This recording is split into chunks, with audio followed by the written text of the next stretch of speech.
Hello, welcome to Thor Talk, the show all about Marvel's resident God of Thunder. On this episode of Thor Talk, we take a look at a Star Wars character that was based on Thor, Commander Thorn. So let's take a look at this hammer-wielding clone commander on Thor Talk. I am Thor the Thunderer, son of Odin, prince of Asgard, and this world is under my protection.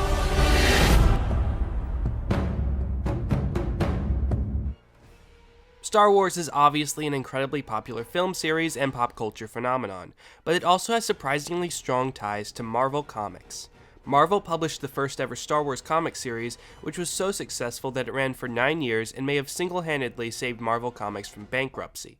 There are now several Star Wars characters that the creators have confirmed are based on Marvel Comics characters, including the Hulk, Doctor Doom, and of course, Thor. Star Wars The Clone Wars is an animated Star Wars TV series created by George Lucas and directed by Dave Filoni. On May 14, 2012, Dave Filoni congratulated Marvel Studios on the success of The Avengers, and announced that the newest Star Wars character, Commander Thorn, would be based on Thor himself. Dave Filoni knew that the episodic director, Stuart Lee, was a huge Star Wars fan, so he sketched up Commander Thorn as the latest addition to the Star Wars canon. As an homage to Thor, Commander Thorn has wings designed on the helmet of his Phase 2 clone trooper armor. He also has red patterns on his armor, which indicate that he's a shock trooper of the Coruscant Guard, and also serve as an additional nod to Thor. As a reference to Mjolnir, he even named his massive Z6 blaster cannon the Hammer. Even his name, Thorn, is similar to Thor, and incidentally, Thorn is the meaning given to Thurisaz, the Norse rune associated with Thor. Commander Thorn only has one appearance, which was in episode 7 of season 6 titled Crisis at the Heart, but he certainly made an impact in that episode. Commander Thorn was a member of the Coruscant Guard, which meant it was his duty to preserve the peace on the planet of Coruscant and to act as a bodyguard for senators on off-world assignments. This was the case in Crisis at the Heart, when he and his men were tasked with accompanying Senator Padme Amidala as she presided over a transition of power on Scipio. As per the agreement, no forces were allowed inside, so Commander Thorn and his men guarded the ships. Count Dooku then broke the agreement with the Republic and sent an invasion force to Scipio.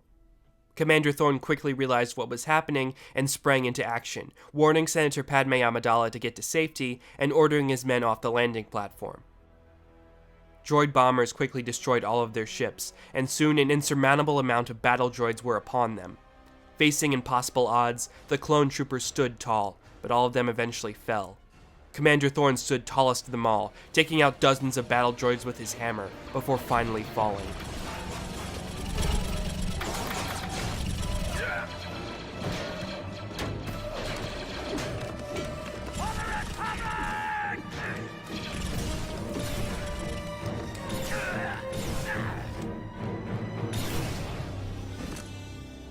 Usually it takes only one blaster bolt to kill a clone, but it took 5 to finally put down Commander Thorn, a stand worthy of the character he is based on. His last words even echo those often spoken by Thor. "Rest in peace, Commander Thorn. You have earned your place in Valhalla." Well, that's all for this episode of Thor Talk. I know it's a bit of an odd episode, but I said I'd do this video a few months ago, and I thought I should deliver. Honestly, I'd love to see a Thor Star Wars crossover at some point in the future, but it would probably just involve Thor tearing through Star Wars characters. There's a video that I'll link in the description that calculated that MCU Thor is so durable that lightsabers wouldn't be able to hurt him at all. I just think that would be a really cool image of Darth Vader swinging his lightsaber at Thor, and Thor just catches it by the blade. Anyway, did you know that experts have calculated that more than 80% of Thor Talk subscribers have not been killed by battle droids? Now, I'm not saying that you have to subscribe, but I would really appreciate it, and really, with odds like those, can you afford not to? Anyway, with that said, see you next time on Thor Talk, where... You behold